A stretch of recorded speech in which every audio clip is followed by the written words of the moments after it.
see one of these for the Oh, table. sounds good. Maybe leave one up here. Sounds good. Thank you. The 5-minute warning is running in like the next 30 seconds.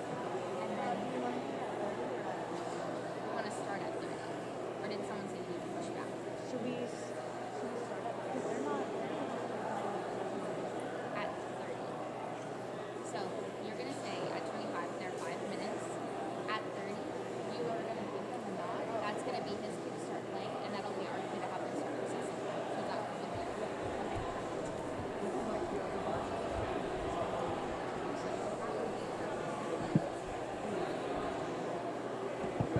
We're going to make this cool.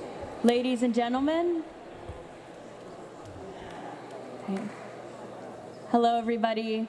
The ceremony will begin in 5 minutes. Please take your seats. At this time, I would like to remind you to turn off all cell phones, pagers, and other electronic devices that may interrupt the ceremony. Thank you.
Was the sound okay? Was the sound okay? Okay, okay.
Good afternoon, ladies and gentlemen, and welcome to the 2023 Yale University and University of New Haven Joint Military Commissioning Ceremony.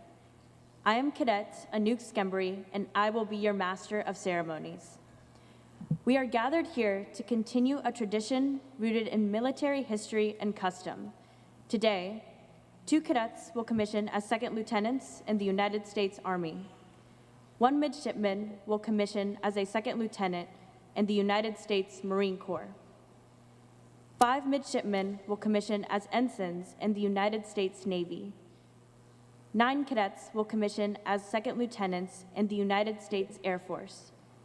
2 cadets will commission as second lieutenants in the United States Space Force. These young men and women join the ranks of those in our armed services who have commissioned before them.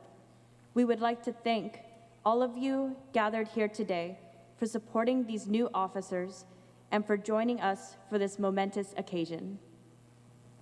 There are several moments in this ceremony when it is appropriate to stand: for the arrival of the official party, the playing of ruffles and flourishes and the national anthem, the invocation, and the departure of the official party. Ladies and gentlemen, please rise for the arrival of the official party and remain standing for the playing of the national anthem.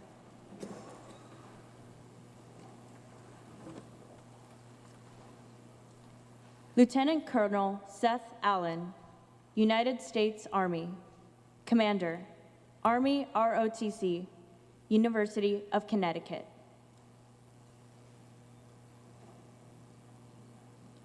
Colonel George R. Grantham, United States Air Force, Commander, Air Force ROTC, Detachment 9, Yale University.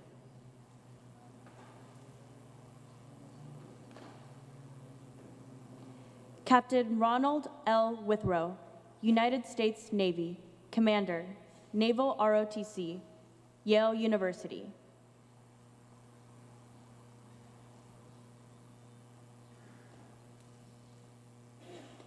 Peter Salovey, President, Yale University.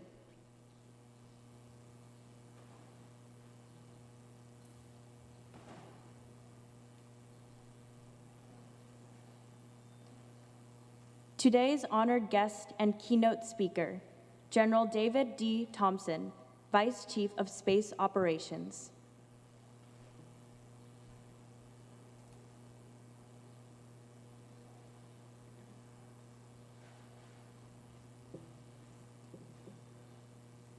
Scott A. Strobel, Provost, Yale University.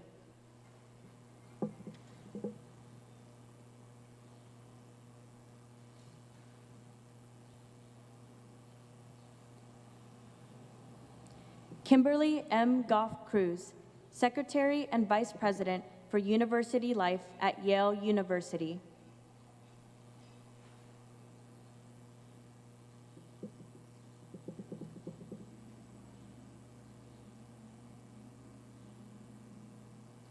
Pericles Lewis, Dean of Yale College.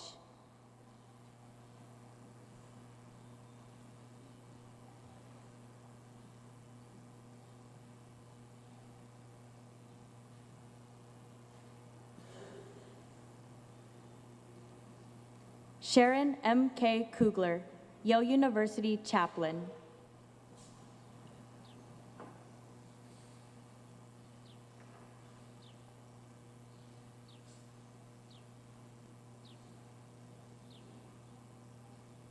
Please remain standing for the playing of ruffles and flourishes and the national anthem.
Please remain standing for the invocation.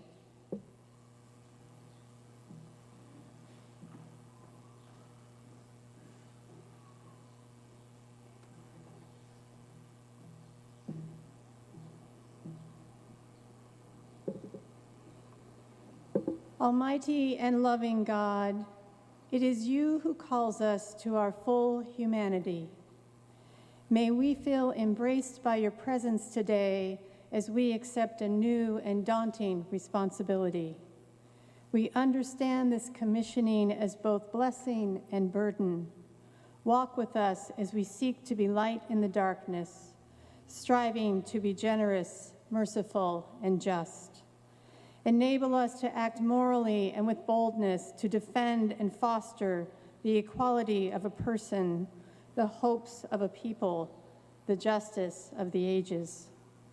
Gracious God, as we begin our lives as leaders, bestow upon us the spirit of wise judgment and courage, the spirit of good counsel and strength, the spirit of patient knowledge and reverence.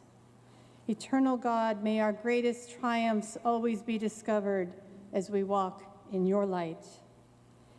May we, as your beloved children from many families of faith, continue to flourish, and may we be ever inspired by the spirit of service on this day and all days. For this we say, Amen.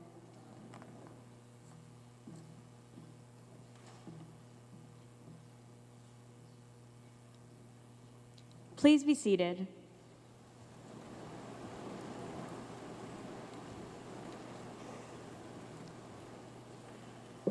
Good afternoon, ladies and gentlemen, and welcome to the 2023 Joint Military Commissioning Ceremony. This ceremony represents a milestone of these young men and women who are being commissioned as officers. It marks their entry into the armed forces of the United States of America. Their dedication demonstrates a commitment to the preservation of peace in an ever-changing world.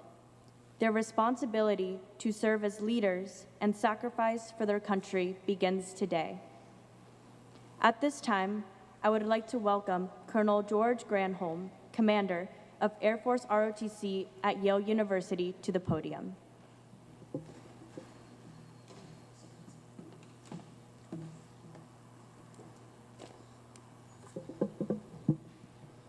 Okay, good afternoon. Welcome, ladies and gentlemen. Welcome, cadets and midshipmen, members of the cadre, friends, and especially the families and members of the class of 23. President Salovey, thank you for your enthusiastic support of ROTC at Yale, especially at our yearly President's Review. Your personal involvement and encouragement of our veteran community is a big reason why this program has flourished since our return to Yale 11 years ago. Thank you. General Thompson, sir, your presence honors us here today. Thank you for being here.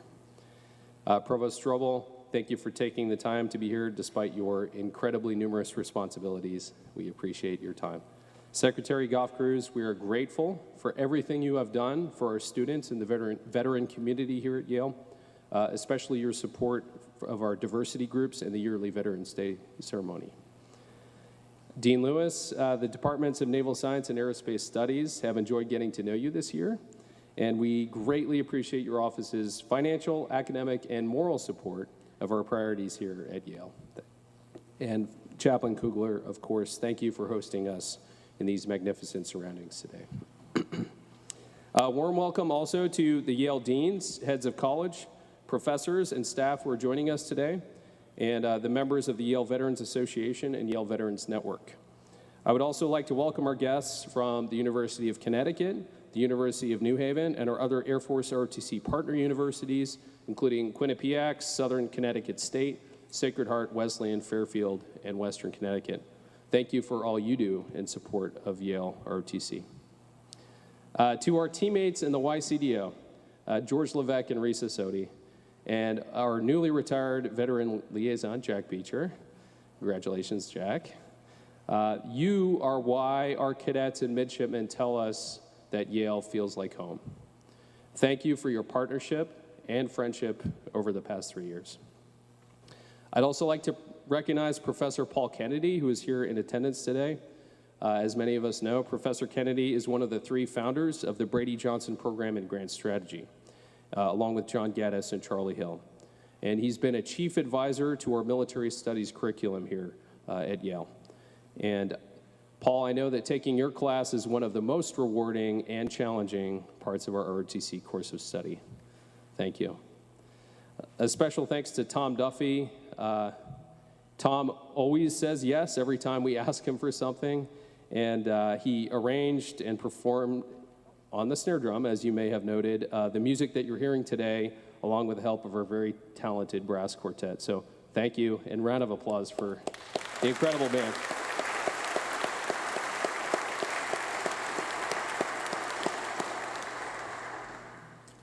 I'd like to also recognize Ted Wittenstein, who has worked with us on many of our ROTC events and has been a great source of advice and mentorship for our cadets coming from the intelligence community. I'd also like to thank Tricia, Liz, all of the Navy and Air Force cadre members who put this event together today.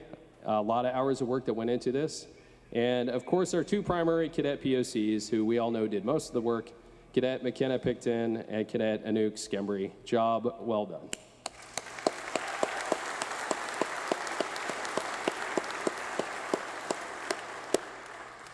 So for those of you who have already perused today's program, you may have noticed that this ceremony marks the first time that we have commissioned lieutenants and ensigns into 5 services: the United States Army, Marines, Navy, Air Force, and Space Force.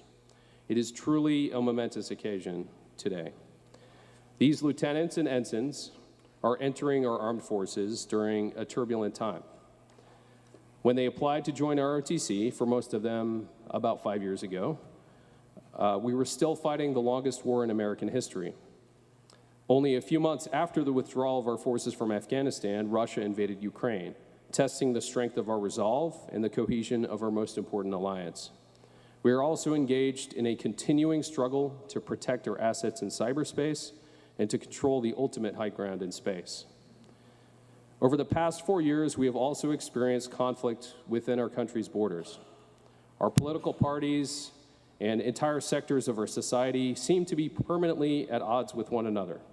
Some have questioned whether our representative democracy is beginning its inevitable decline, whether America can even work as a country.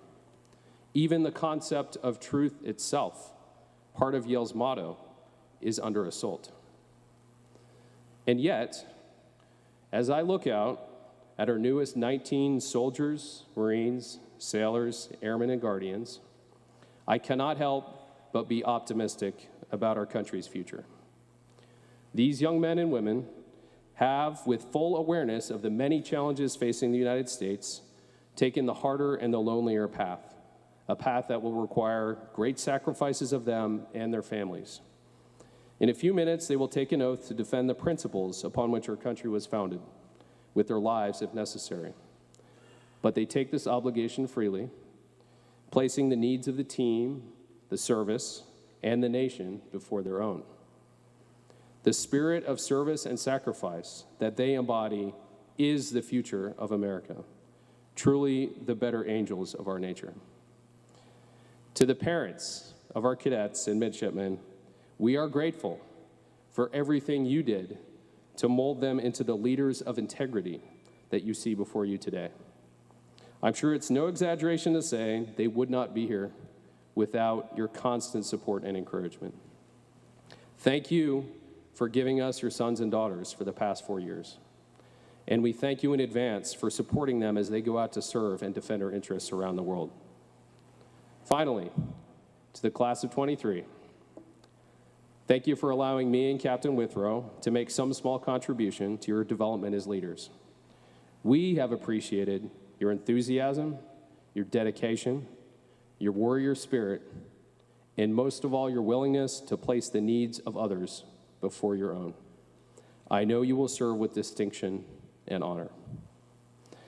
I would like to now introduce our presiding official for today's ceremony and someone who knows a lot about defending the high ground. General David D. Thompson is the Vice Chief of Space Operations, United States Space Force. As Vice Chief, he is the second highest ranking Space Force officer and acts for the Chief of Space Operations in most matters having to do with daily operations.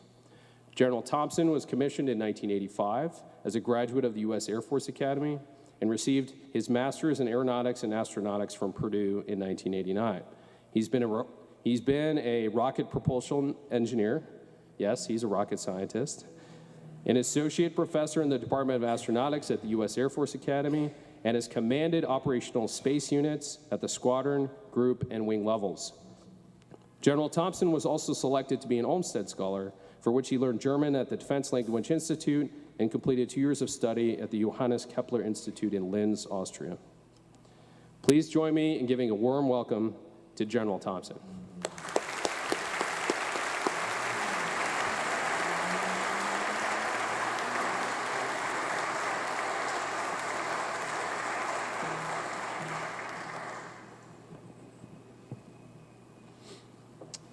All right, good afternoon, ladies and gentlemen.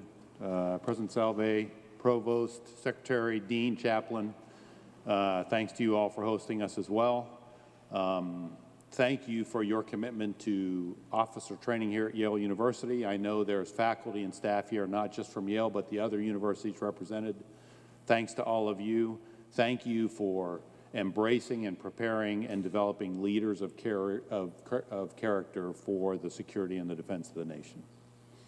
Captain Withrow, Colonel Granholm, Colonel Lewis, thank you for the role that you've played in preparing these soon-to-be young officers for the defense of the nation.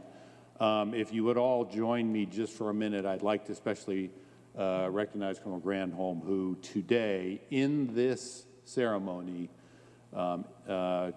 executes his last official duty for the United States Air Force. After the ceremony is complete, he goes on terminal leave and retires after decades of outstanding service to the nation. So, George, thanks so much.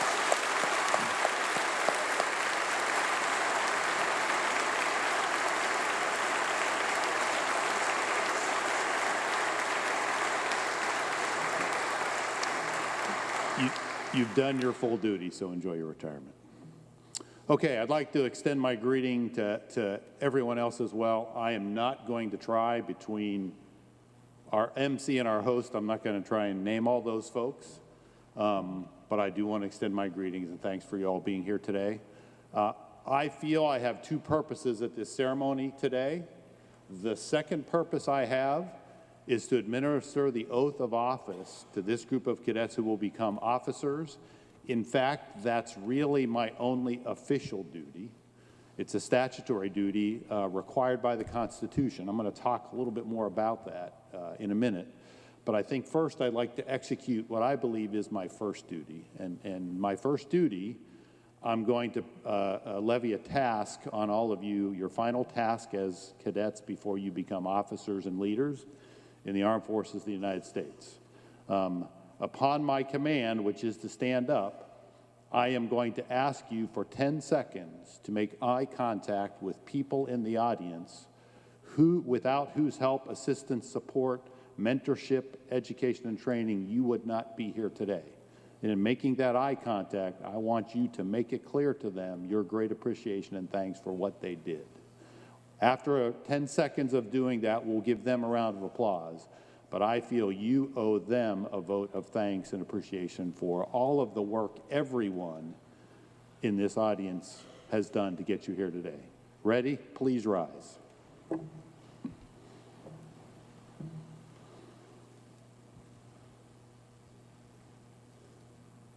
Okay, now if you would please give everyone in the audience a round of applause.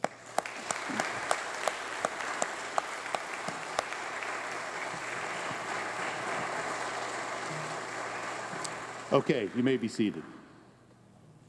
All right, so again, my thanks if you raised them, trained them, fed them, clothed them, educated them, mentored them, steered them. Thank you to all of you in whatever role you played to bring these young Americans here to this point today. And so in the few minutes that follow, I want to talk a little bit about the oath of office. that these cadets are about to take to become commissioned officers in the Armed Forces of the United States. It is certainly culture, it is certainly tradition, but it is also law. The requirement to take an oath of office for any officer of the United States of America, and that includes commissioned officers serving in the armed forces, is outlined in our highest document, the Constitution of the United States. It talks about it very clearly, and in fact, if you look in your program today in the center fold of the program there at the bottom left-hand side, it outlines the oath that these cadets are about to take. It is a very simple oath. It is a very short oath, but it's incredibly powerful and profound. It really only asks a few things of those taking the oath. First of all, the requirement to identify themselves, clearly state who they are, the office on which they're about to enter, that they swear to support, defend, and pledge their fidelity to the Constitution of the United States, not to a person, not to an organization, to the Constitution of the United States. It specifies that they are a volunteer, and I'm sure all of you are volunteers and prepared for the service. And then the last line of that oath says that they pledge to well and faithfully discharge the duties of the office upon which they're about to enter. Now, I'm not sure how many folks have thought about and dwelled on and tried to understand what that last line means.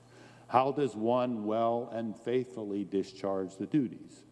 Certainly as a young officer entering into a new career field, into a new service, doing things one had never done before, you spend a lot of time asking yourself and questioning, what must I do to well and faithfully discharge the duties of this office? There is no checklist. There is no formula. There are no answers to a multiple choice test. There's no clear guidelines as to exactly what that means. Beyond that, each one of these young, soon-to-be officers are entering into vastly different duties. Some will be pilots, some will be intelligence officers, some will be doctors, some will be ship drivers and submariners, some will be Marines, and some will be Space Force officers. So they're entering into 5 different services with broad duties. Over the course of their service, whether it be 5 years or 20 years or 38 years, they will encounter a broad variety of situations and circumstances and activities and things that will require profound knowledge, expertise, and judgment, much of which will have to be made with little information very quickly. How in the world can someone outline across such a wide variety of potential circumstances what it will mean to well and faithfully discharge their duties? My answer, I wish I had an answer to that. I don't. My answer, which many of us in the military know over the ages, is, frankly, it depends. You can never really, from the beginning, tell somebody what it means to well and faithfully discharge duties.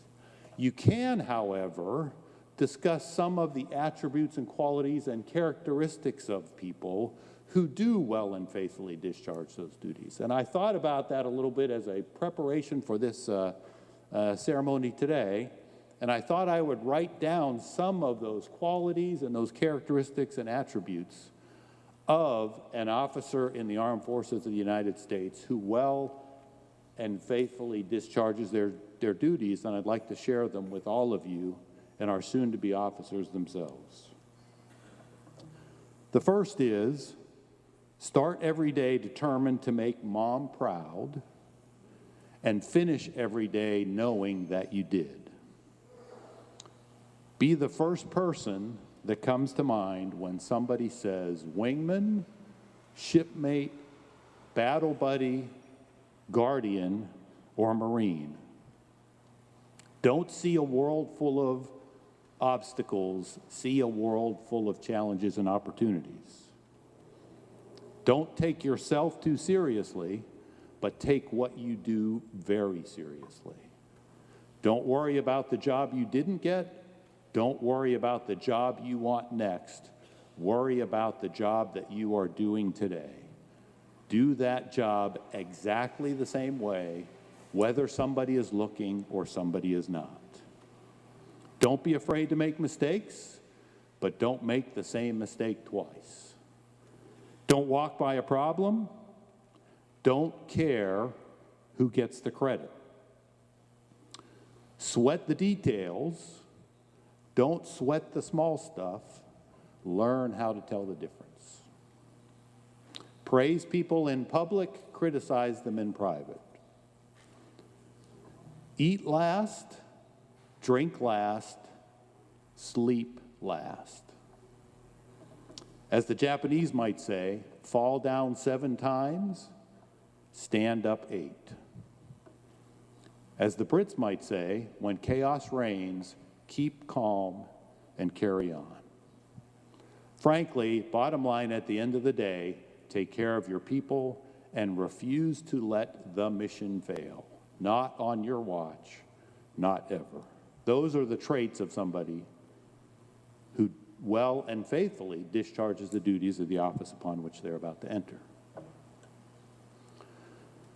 Because we pledge our oath to the Constitution, we serve the American people. I'm sure you've seen it at some level already, but whether you serve for 5 years or 38, as you go out into the world, in airports, in supermarkets, when somebody buys your drink, when somebody pays for your dinner, Americans everywhere will tell you thank you for their service. They mean it profoundly. They may not understand what it means to serve. They may not understand your sacrifice or privation. They may not know what it is you go through every day to serve and lead in the nation, but I can tell you for sure they are greatly appreciative and mean it every time they say it. And so, what we need to do, and what I ask you to do every time you hear those words from any American, is ask yourself, am I worthy of their appreciation today? If so, you're well and faithfully discharging your duties. And finally, those Americans have given you their greatest treasure. Their greatest treasure is not the airplanes that you're going to go fly, or the ships or the submarines you're going to serve on, not the intelligence systems or the spacecraft. That is certainly part of Americans' treasure. But the Americans who appreciate your service have given you their greatest treasure and their greatest gift. They've given you their sons and daughters. They've given you their mothers and fathers. They've given you their brothers and sisters. They've given you their friends. They've given you their relatives. They've given you all of their loved ones. And their request of you is to lead them all and to lead them well. It doesn't matter what that American's race, color, creed, gender, orientation, religion, ethnicity, social status, or politics are. Our requirement is to lead them all, treat them all the same, treat them like you would want your family to be led. They're going to ask you someday, almost certainly, to lead them in combat. And when you do, they're going to ask you to have trained them well, equipped them well, prepared them for what faces them, and mostly in those circumstances, they're going to ask you to lead them well. That's what they have asked. That's the trust they have given us, and they have given you as leaders in the armed forces. Their request and my request, earn that trust every single day, every single day. And so, finally, as you think about it, perhaps, and it wasn't my intent, but maybe I've added a little fear and trepidation into you today as we talk about the great and solemn responsibilities you are about to accrue when you take this oath. Let me say this as well. You may think the world is great and large and full of opportunity. It is probably larger and full of more opportunities than you could ever imagine.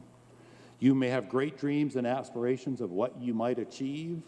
What you can achieve is probably higher and greater than you could believe. And finally, when you think about what you can accomplish in your lives, you will find out over the years and the weeks and months and years and decades to come that you are capable of so much more than you could have ever believed. And I will tell you this, after 38 years, I'm a whole lot closer to reentry than I am to liftoff. But if I had the chance, I would, in a heartbeat, change positions with every single one of you to do it all over again. There is no greater satisfaction than the day that ends with the mission accomplished. There's no greater sense of honor and pride than to serve a nation and to serve it well. And there is no greater joy than to do it with people as committed to you and the security of the United States as those that you will serve with over the years. And so, I ask you again for two things. The first, when the ceremony is over, those people that you made eye contact with at the beginning, go give them a hug or a handshake or whatever it is to communicate to them physically the thanks that you shared in eye contact at the beginning of this service. And the second, I ask you to well and faithfully discharge the duties of the office on which you're about to enter. May God help you and bless you, and may God bless America.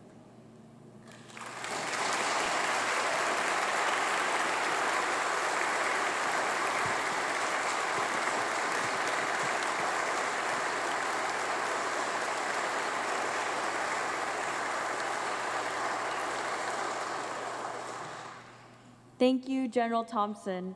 We sincerely appreciate you being with us today. On behalf of Army, Naval, and Air Force ROTC units at Yale and our officers being commissioned here today, the unit commanders would like to present you with a gift.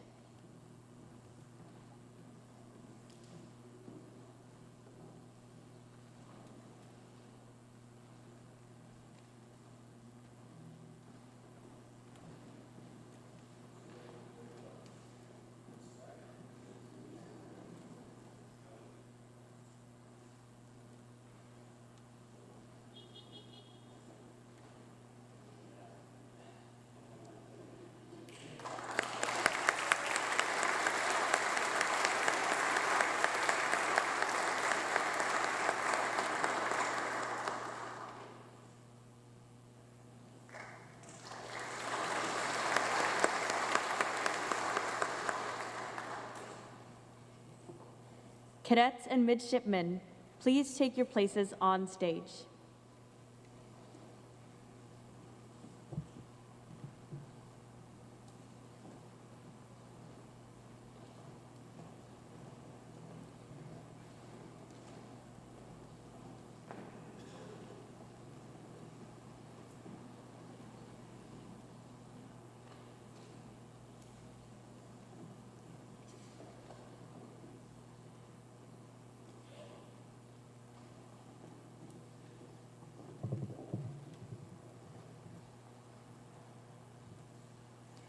Ladies and gentlemen, we have now come to the part of the ceremony for which these cadets and midshipmen have worked for over the last 4 years, the oath of office. Please rise as the oath of office is administered by General Thompson, the Vice Chief of Space Operations, to those being commissioned as officers in the United States Army, Marine Corps, Navy, Air Force, and Space Force. Okay, ladies and gentlemen, raise your right hand and repeat after me. I state your full name. I, Captain Lawrence Thornton, having been appointed a, state your rank and range of service. Having been appointed a to the United States Air Force. Do solemnly swear. Do solemnly swear. That I will support and defend the Constitution of the United States of America. That I will support and defend the Constitution of the United States of America. Against all enemies, foreign and domestic.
Lieutenants in the first row, please step forward and join your families on the lower stage to pin on your new rank. Feel free to move about, take photos, and enjoy this moment.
Will the first row of lieutenants please be seated?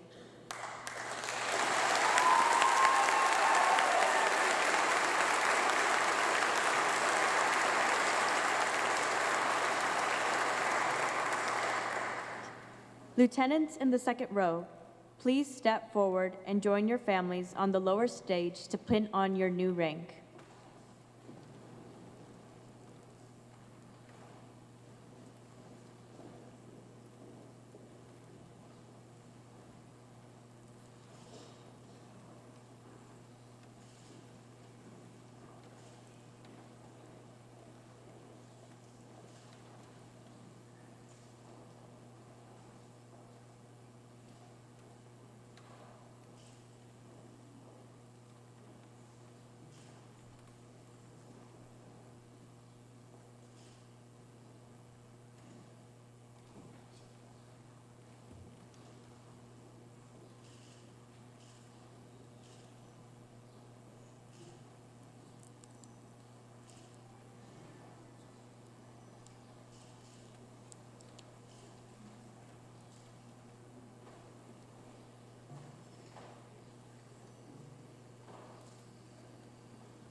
Will the second row of lieutenants please be seated?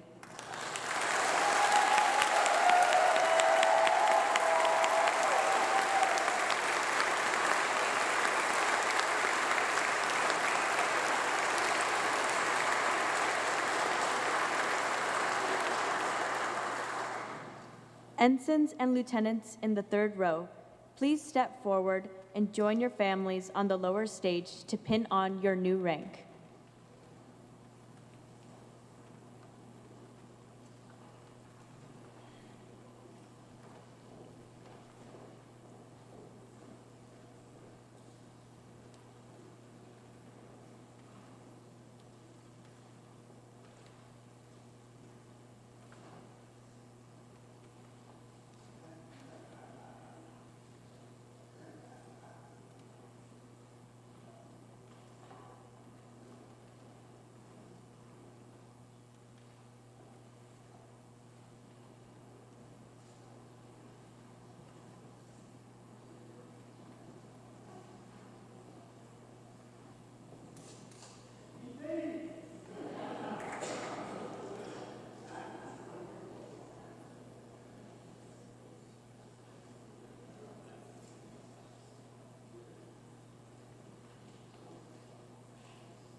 Ensigns and lieutenants, please be seated.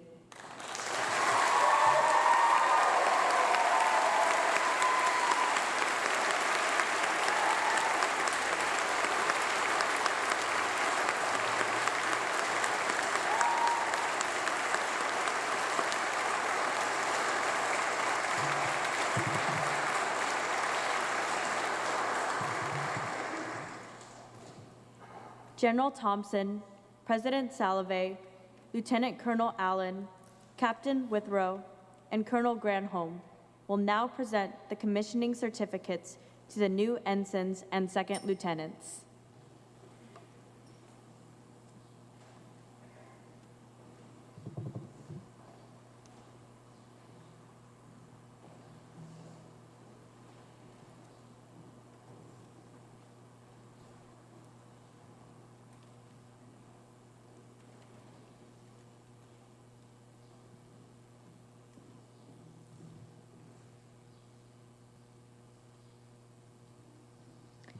Second Lieutenant April Y. Kim.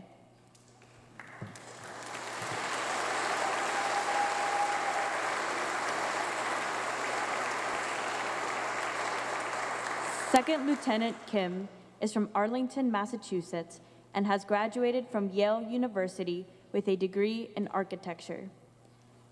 Second Lieutenant Kim will report to the Transportation Corps in Fort Lee, Virginia. Second Lieutenant Alexandra V. Rakov.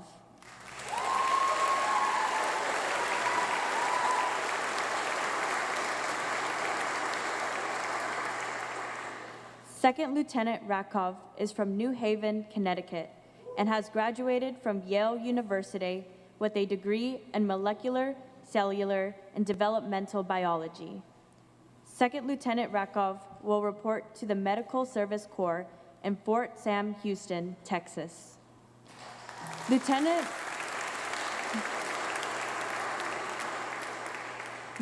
Rakov has been designated an Army ROTC Distinguished Military Student in Leadership, Academics, and Performance.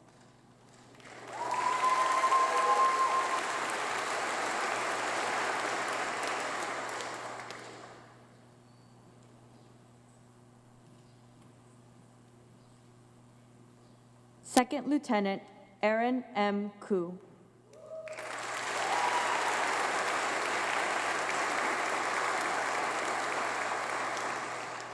Second Lieutenant Koo is from Diamond Bar, California, and has graduated from Yale University with a degree in engineering sciences and history. Second Lieutenant Koo will report to the basic school and serve as a Marine Corps officer.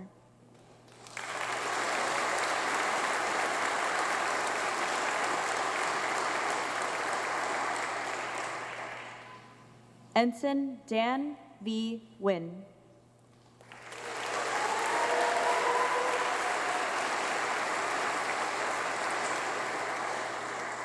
Ensign Wynn is from Falls Church, Virginia, and has graduated from Yale University with a degree in biomedical engineering and a certificate in Spanish. Ensign Wynn will serve as a submarine warfare officer at Nuclear Power School in Charleston, South Carolina.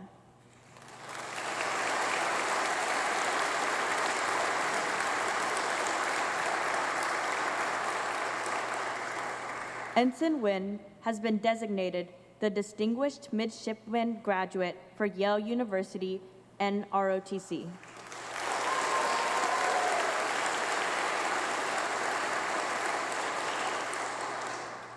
Ensign Benjamin W. Markert.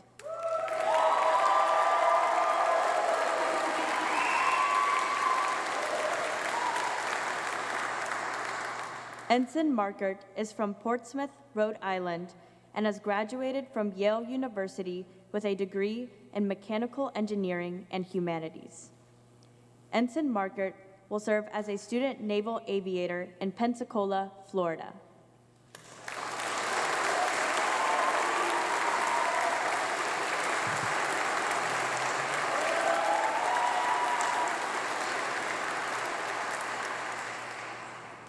Ensign Joseph M. Murphy.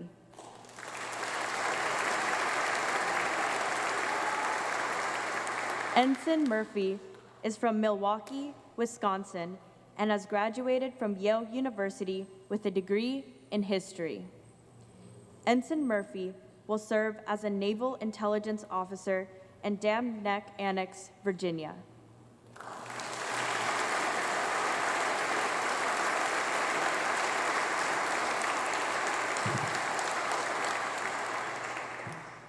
Ensign Emily R. Quisenberry.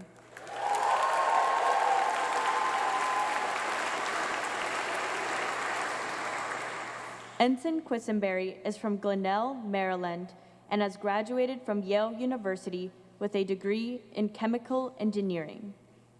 Ensign Quisenberry will serve as a naval reactors engineer in Washington, D.C.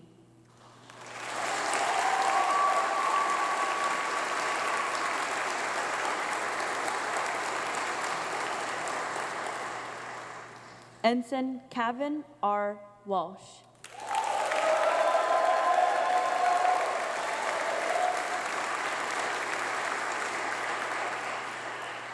Ensign Walsh is from San Diego, California, and has graduated from Yale University with a degree in statistics and data science. Ensign Walsh will serve as a student naval aviator in Pensacola, Florida.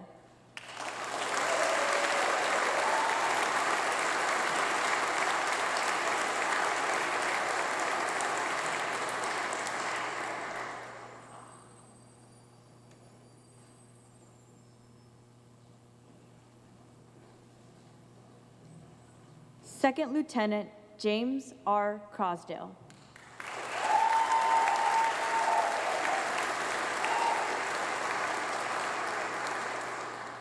Second Lieutenant Crosdale is from Burlington, Massachusetts, and has graduated from the University of New Haven with a degree in national security. Second Lieutenant Crosdale will report as a pilot trainee at Laughlin Air Force Base, Texas.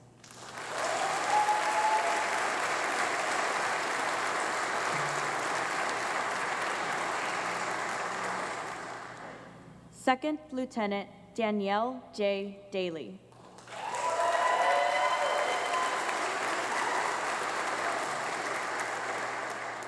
Second Lieutenant Daly is from Alexandria, Virginia, and has graduated from Yale University with a degree in computer science and economics.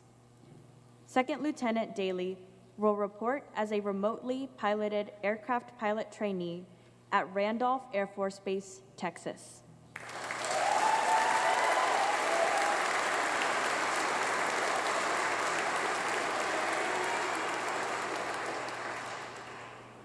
Second Lieutenant Presley A. Hill.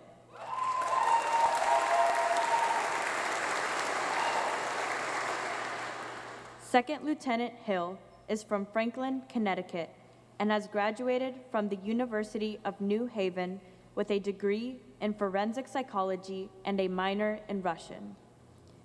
Second Lieutenant Hill will serve as an intelligence officer at Goodfellow Air Force Base, Texas.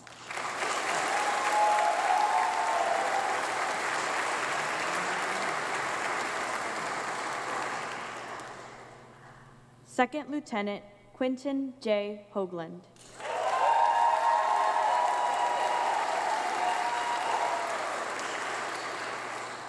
Second Lieutenant Hoagland is from Washington, D.C., and has graduated from Yale University with a degree in computer science. Second Lieutenant Hoagland will serve as a cyberspace operations officer at Keesler Air Force Base, Mississippi. Lieutenant Hoagland has been designated an Air Force ROTC Distinguished Graduate, a distinction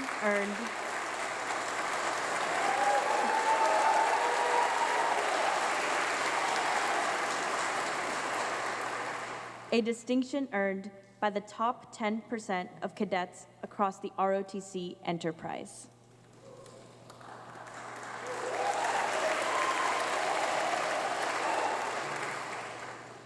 Second Lieutenant Brian T. Regan.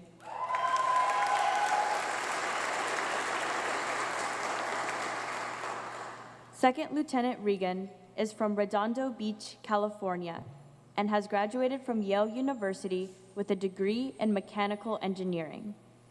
Second Lieutenant Regan is a Don Ed selectee and will go on to complete a master's degree at Georgia Tech in aerospace engineering. He will then report to helicopter pilot training at Fort Rucker, Alabama. Lieutenant Regan has been designated an Air Force ROTC Distinguished Graduate, a distinction earned by the top 10% of cadets across the ROTC enterprise.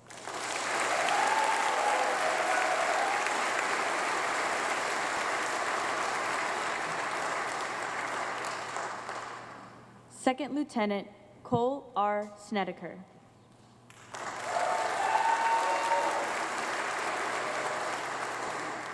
Second Lieutenant Snedeker is from Atlantic Highlands, New Jersey, and has graduated from Yale University with a degree in history. Second Lieutenant Snedeker will serve as an intelligence officer at Goodfellow Air Force Base, Texas.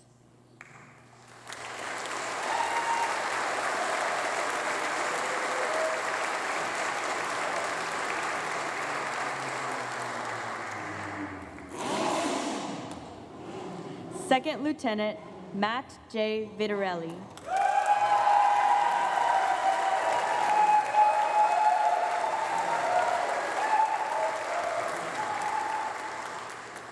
Second Lieutenant Vitarelli is from Bethel, Connecticut, and has graduated from Yale University with a degree in molecular biophysics and biochemistry.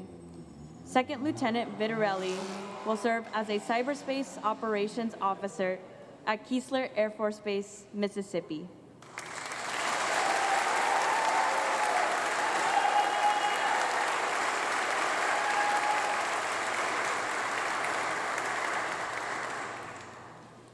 Second Lieutenant Catherine I. Yeager.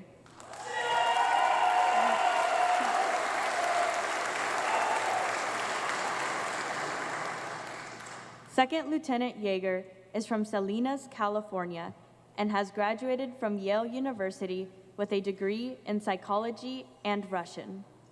Second Lieutenant Yeager will serve as an information operations officer at Royal Air Force Mildenhall, United Kingdom.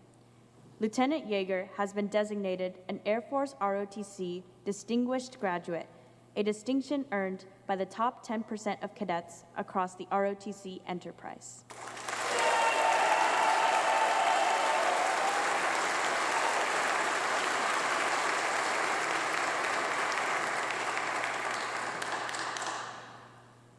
Second Lieutenant Grace V. R. Zerba.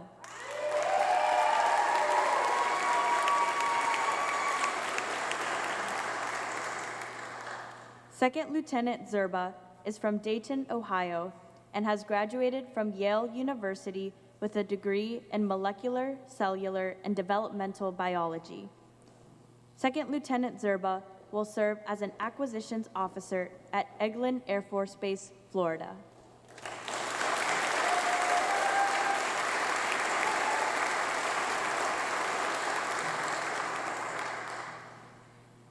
Second Lieutenant William D. Klein.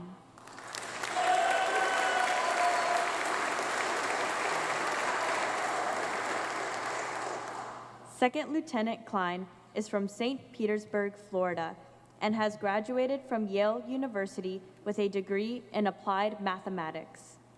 Second Lieutenant Klein will go on to complete a graduate program at the Massachusetts Institute of Technology in Aeronautics and Astronautics.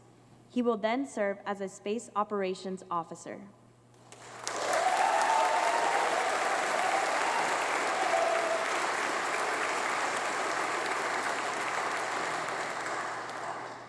Second Lieutenant Charlotte E. Vick.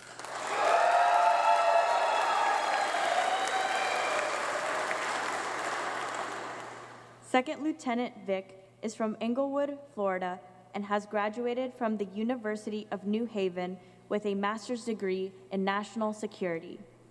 Second Lieutenant Vick will go on to become a Gold Bar recruiter at Scott Air Force Base, Illinois.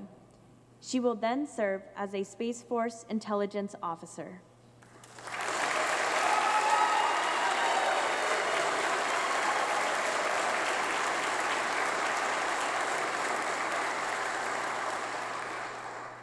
Thank you, General Thompson, President Salovey, Lieutenant Colonel Allen, and Captain Withrow, and Colonel Granholm.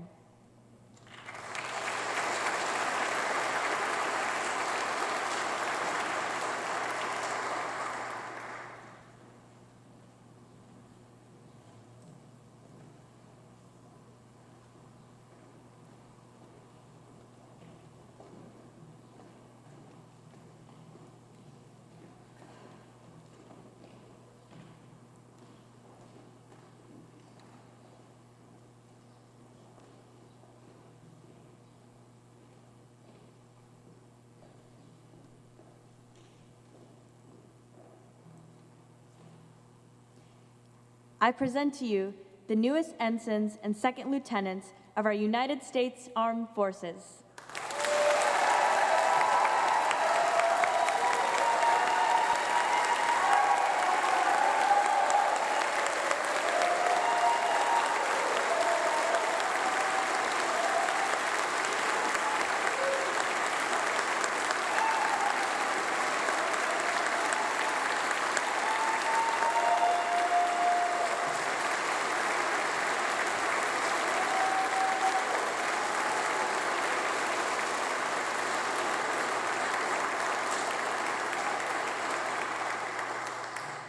Ladies and gentlemen, please be seated.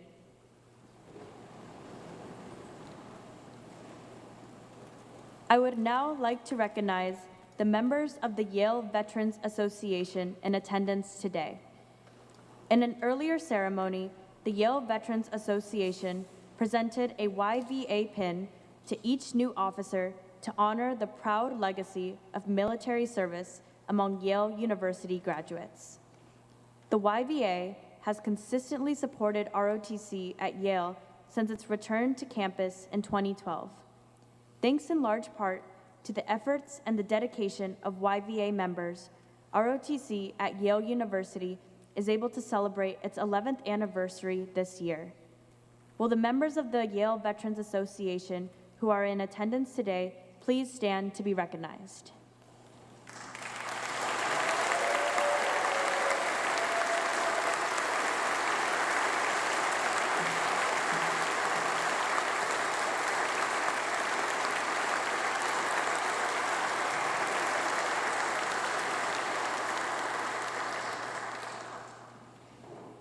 Ladies and gentlemen, please rise for the playing of the Army, Marine Corps, Navy, Air Force, and Space Force service songs.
Ladies and gentlemen, this concludes the joint commissioning ceremony.